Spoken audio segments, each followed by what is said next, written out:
लकेड़िया जुड़ गए हैं, उनसे जानते हैं कि इस समय इनका क्या व्यू है। बिग एंड बोल्ड कॉल इस समय की आपकी क्या है? सबसे इंपॉर्टेंट चार्ट आपके हिसाब से इस समय क्या है?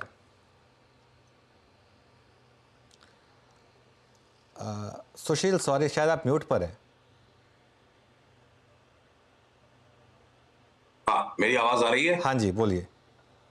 पीसीआर से अनुरोध है मेरे स्क्रीन से इस चार्ट को दिखाएं।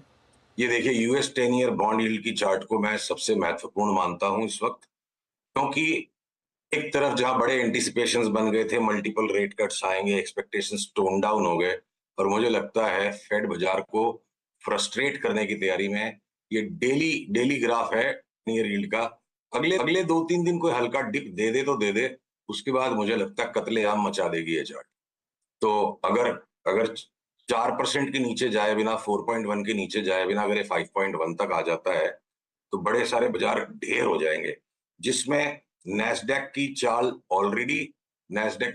ऑलरेडी आप देखोगे रिवर्सल दे चुकी है। देखो, अप एंड लाइन लेटेस्ट चला गया। Any minor rebound in Nasdaq will be a sell, क्योंकि एनवीडिया ने बड़ा रिवर्सल दे दिया है। और ये देखो आप एनवीडिया की चार्ट, जो ये बड़ा रिवर्सल जो आ गया, ठीक है, यहाँ पे हमने एक बार सोचा था शॉर्ट करेंगे, ट्विटर पे भी लिखा था, शॉर्ट कट गया और वो लॉन्ग का ट्रेड आ गया। अब मुझे लगता है एनवीडिया अगर फ्रस्ट्रेट कर दे सबको, 77-75 तक भी गिर जाइए आफ्टर एनी स्मॉल रिबाउंड्स, तो बड़ा करेक्शन हो सकता है वॉल स्ट्रीट पे शुरू हो गया। और एक अंतिम चार्ट इस तर्ज पे आप S&P 500 की देख लो कि इसको भी अब जाना है।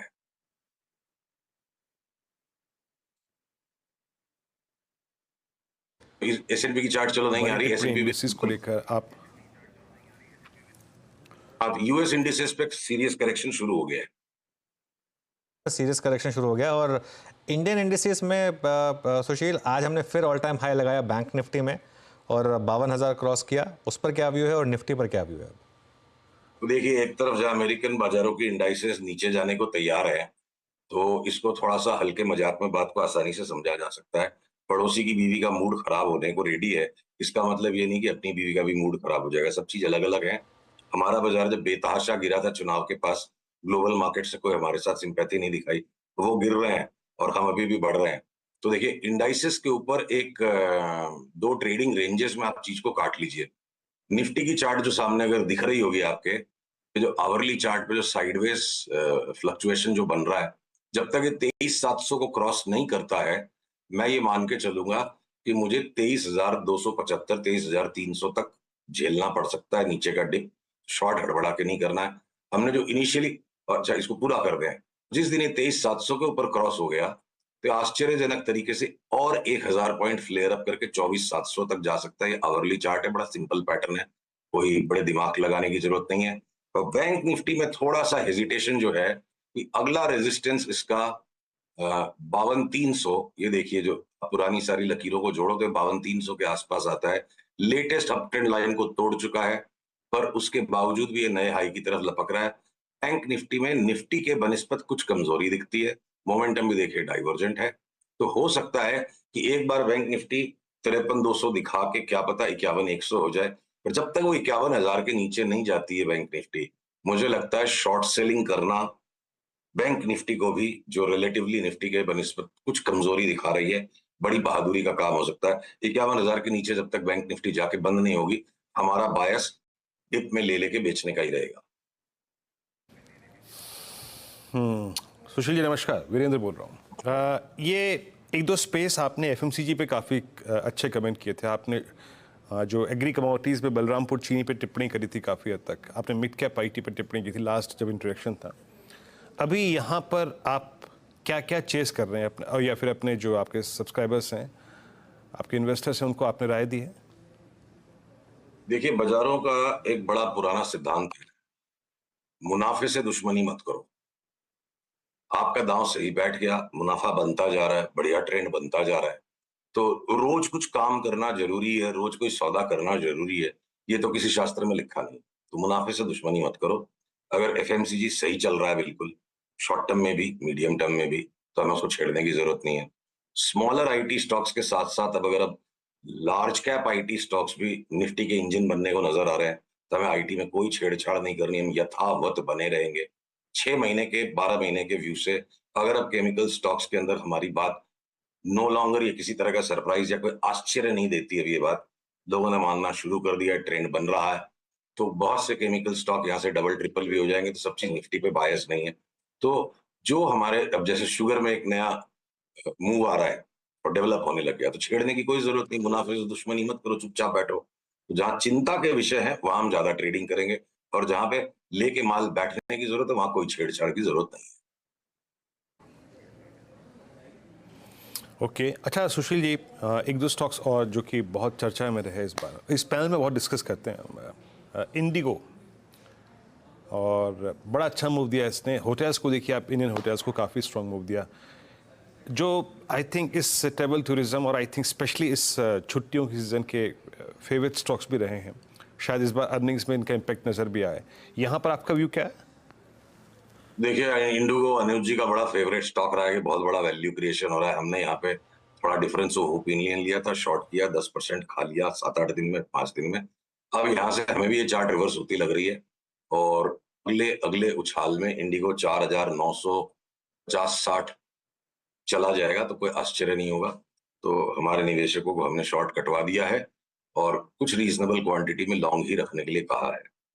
और देखिए क्या है ना, हम भाव की चाल के साथ सारे ही इंटेलिजेंट माइंड किसी न किसी स्टोरी को ढूंढना शुरू कर देते हैं। तो कोई जरूरी नहीं है कि वो स्टोरी ही चला रही है, भाव का भी एक मूव है, और तेजी मंदी का अपना एक रंग होता है।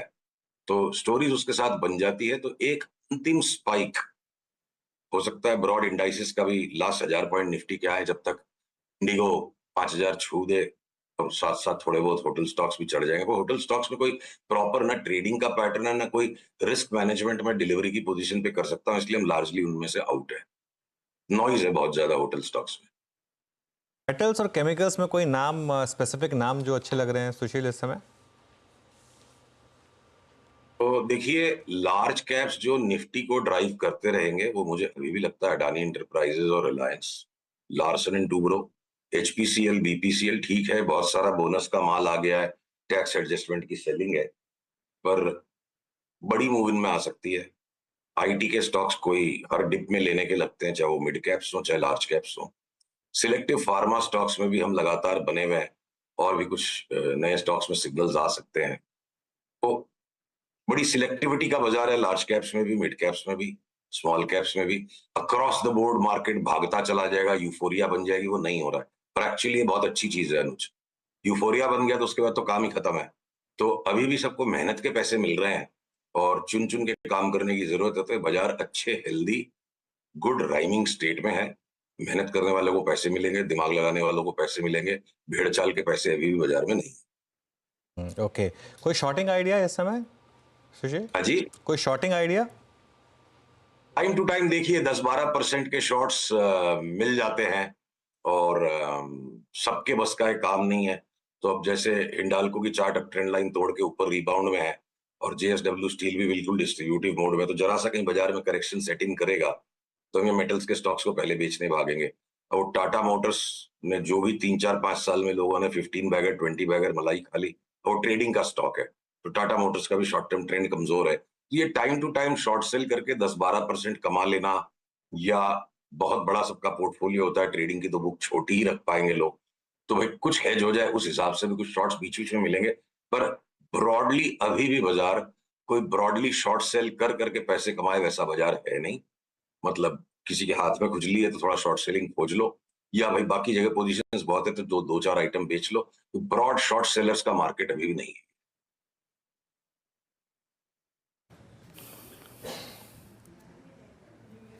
ओके, ब्रॉड शॉर्ट सेलर का मार्केट अभी नहीं है। अच्छा, एक दो स्टॉक्स पे और बात कर लेते हैं यहाँ पर लगे हाथ सुशील जी से। सुशील जी, एक दो बास्केट और जिसपे मैं शायद आपका व्यू चाहूँगा, जो कि बहुत स्ट्रॉन्ग रही थी। सीमेंट स्पेस को देखिए, अल्ट्राटेक सीमेंट आया, इसने लास्ट वीक ही करीब करीब मेरे ख्याल से मिड जून तक आते आते 11,400 का भाव लगा दिया। सीमेंट में आपको कोई अपॉर्चुनिटी नजर आ रही है इस वक्त क्या? में भी हम लोग देखिए सिलेक्टिव काफी सारे स्टॉक्स में लॉन्ग हैं, और उनको छेड़ने की जरूरत नहीं है, चाहे वो रैमको हो चाहे अल्ट्रासेमको हो, या बस एक ग्राजिम को आप करीब करीब भाव पूरे से लगते हैं, और वो लीडिंग स्टॉक है, उसको छोड़ के टाइम टू टाइम सीमेंट में भी कोई में भी डिप्स के अंदर ठीक ही लग रहे हैं स्टॉक्स। अनुज, आपका एक पॉइंट मैं मिस कर गया था जो आपके दर्शकों को सचेत करना जरूरी है। इंजीनियरिंग स्टॉक्स में साल भर पहले हमने 2 bagger, 3 bagger, multi bagger calls जो निकाले थे, हमारे निवेशकों को सबको हमने उनसे बाहर हटके निकल जाने के लिए कह दिया है। और उसी तरीके से जिस तरह से रियल एस्टेट के स्टॉक्स में हम करीब 12 महीने पहले खूंखार तेजी में थे, कोई 3 गुना हो गया, कोई 5 गुना हो गया, इक्का दुक्का कोई स्टॉक छोड़ के रियल एस्टेट में वो भी पूरा सेक्टर टॉप आउट हो रहा है। तो टेक प्रॉफिट करके पहले मुनाफा बाहर निकाले, सीधे अग्रेसिवली शॉर्ट सेल अभी भी करने का समय नहीं आया है। पर serious topping out science in engineering as well as real estate stocks is what we have internally discussed with our subscribers. Alright, चलिए सुशील, बहुत बहुत शुक्रिया।